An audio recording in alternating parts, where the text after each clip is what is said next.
이제 초중고등학교, 대학교까지 다 강의를 하면서 한 번씩은 꼭 나왔던 얘기가 있어요. 그게 뭐냐 하면 부끄러워요? 뭐 그럴 수 있죠. 여기까지는 괜찮은데 정말 안타까웠던 대답, 더러워요, 찝찝해요 라고 하는 친구들이 꽤 있었어요. 무슨 이유가 있는 거죠, 분명히. 선생님들 어떠세요? 어른들의 성은 맑고 밝은데 아이들만 이런 걸까요? 특히 초등학교에 갔는데 어린 친구가 더러워요 라고 이야기하는 거 분명히 그렇게 느끼게 된 계기가 있어서일 겁니다. 어디서부터 잘못된 걸까요? 선생님들은 어떤 이미지가 떠오르고 어떤 느낌이신가요? 물론 아이들의 성과 어른들의 성은 굉장히 다른 모습일 겁니다. 하지만 공통적인 게 뭐예요? 성에 대해서 어른이라고 해서 무한 긍정이고 정말 아름답고 좋구나 라고 생각하는 전체적인 문화 분위기는 아니라는 거죠. 굳이 성폭력, 성희롱과 같은 범죄를 빼더라도 성, 섹스라는 단어에서 아름다움, 소중함, 행복함이라는 단어나 느낌이 바로 연상되지 않는 사람들 많습니다. 특히 아이들은 더 그렇고요. 자, 이제 다시 이 단어들로 가볼까요? 위의 단어들, 공통점이 있습니다. 공통점이 뭐죠? 아이들에게 성과 섹스라는 단어, 남녀의 성관계, 즉 육체적인 행위 자체예요. 여기에만 초점을 맞추고 있어요. 성관계 전에 과정에 대한 내용이 없습니다. 사랑하는 남녀의 합의와 책임에 대한 전제가 성관계의 기본이라는 것, 아이들의 머릿속에는 전혀 없습니다. 아직 성이 허용되지 않은 청소년들에게 그런 부분을 설명해주고 이야기 나눠야 하는 사람들이 바로 우리들이겠죠. 선생님들 인터넷에 성 혹은 섹스라는 단어 혹시 이렇게 쳐보신 적 있으신가요? 있으신가요? 저는 솔직히 참 많이 합니다. 왜냐하면 제가 직업이고 또 뭐 자료도 찾아야 되고 핑계 삼아 또 많이 이것저것 자료들을 보고 있는데요.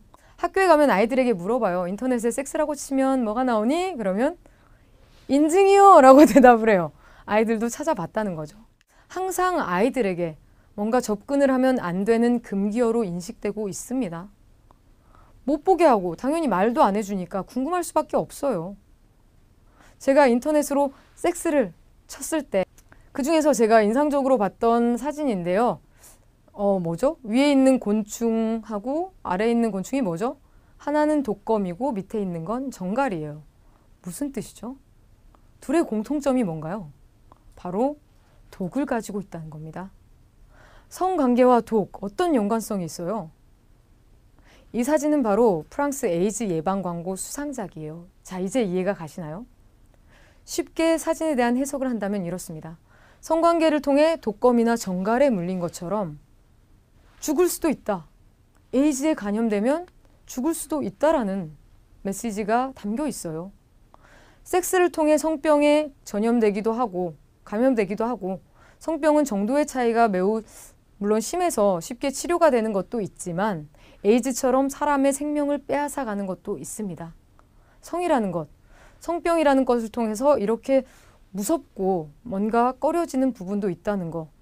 부정할 수 없는 성의 한 단면입니다. 외국에서는 주로 이런 성병을 피하기 위해 콘돔을 사용하라는 공익 광고가 많은데요. 우리는 이런 성병보다 원치 않는 임신을 피하는 수단으로서 피임을 굉장히 강조합니다. 슬프게도 임신은 독처럼 치명적인 것처럼 보입니다. 참 씁쓸한 이야기죠. 두 번째로 대중매체를 통해 노출된 성에 대해서 생각해 보겠습니다. 저는 인터넷에서 유명한 외국인 여가수의 공연 장면을 보게 되었는데요. 비로 시작하는 그런 가수였어요. 무대에서 노래를 하고 있는 장면이 나왔는데요. 옆에 남자 댄서들의 손이 아주 오묘한 곳에 가 있더라고요. 다리, 허리, 그리고 어디였을까요? 제가 이 사진을 가끔 이제 강의 때는 보여주는데 말을 못해요. 어디죠? 그러면은 말을 못하는데 바로 성기, 생식기 부분을 손을 대고 있어요. 댄서가. 이게 무슨 춤일까요? 왜 이러는 걸까요? 요즘 우리가 흔히 일상적으로 접하는 대중문화의 모습입니다. 외국과 비교했을 때 우리나라는 좀 괜찮은가요? 특히 10대 가수들을 한번 봅시다. 여자 가수들은 좀 더 야한 옷을 입고 좀 더 자극적인 춤을 추면서 섹시라는 10대에 어울리지 않는 이름으로 어필을 해요. 더 야하고 더 자극적이어야 더 많은 관심을 받을 수 있습니다. 현재 우리의 성문화의 핵심이 바로 이 성상품화입니다. 이런 문화 속에서 아이들은 성에 대한 가치관을 형성해가요. 예쁘고 멋진 몸을 가진 것이 중요하고 이것을 어필하는 것이 당연한 것처럼 보입니다. 선생님들 성에 대한 이미지는 어떠세요? 갑자기 폼클렌징 광고 생각나네요. 깨끗하게 맑게 자신있게 뭐 이런 거 들어보셨죠? 성에 대해서 맑고 자신있고 밝으신가요? 네, 지금 우리는 성과 사랑의 관계성을 알아가고 있는데요. 자, 이 관계성을 알기 위해 방금 섹스라는 단어의 이미지들의 느낌과 사랑, 영어로 러브죠. 그 느낌은 어떤 차이가 있나요? 여러분들이 보기에도 딱 차이가 뭔가 있죠, 느낌상. 섹스라는 단어의 부끄러움, 민망함, 장난스러움과 비교해서 사랑, 러브라는 단어를 말하면 아이들 표정부터 달라져요. 특히 여학생들이 되게 막 흐뭇한 표정을 짓게 되더라고요. 사랑과 관련된 따뜻한 이미지들 한번 생각해 보시고 한번 볼까요? 남녀의 사랑, 가족 간의 사랑, 예쁘고 귀여운 이미지들. 이런 이미지들 보면서 더 그렇습니다. 사랑. 굉장히 따뜻한 느낌이죠. 방금 본 성, 섹스에 대한 이미지와 러브에 대한 이미지 한번 비교해 보세요. 마치 성과 사랑은 별개인 것 같습니다. 특히 성이 허용되지 않고 은밀하고 비밀로 가득한 부정적인 이미지를 가지고 있는 청소년들에게는 성과 사랑은 별개의 것으로 느껴져요. 이 부분이 굉장히 중요한 포인트입니다. 현대 사회 속에서 많은 사람들, 특히 젊은 사람들은 성과 사랑을 따로따로 나눠서 생각하는 사람들도 굉장히 많습니다. 우리가 자주 듣죠. 뭐 이런 상황 어때요? 원나잇 스탠드, 스와핑 이런 단어들도 들어봤을 거예요. 사랑에는 성관계가 있지만 성관계에는 사랑이 없는 경우도 우리는 참 많이 접합니다. 생각을 해볼게요. 나이트에 가서 춤을 추다 보니까 특히 청소년들 막 이렇게 대학교 딱 들어가면 어때요? 뭔가 해방된 느낌이죠. 자, 이제 나는 뭐든 할 수 있는 성인이다. 그런 거죠. 나이트에 가서 막 춤을 추다 보니까 마음에 드는 이성이 저기 보여요.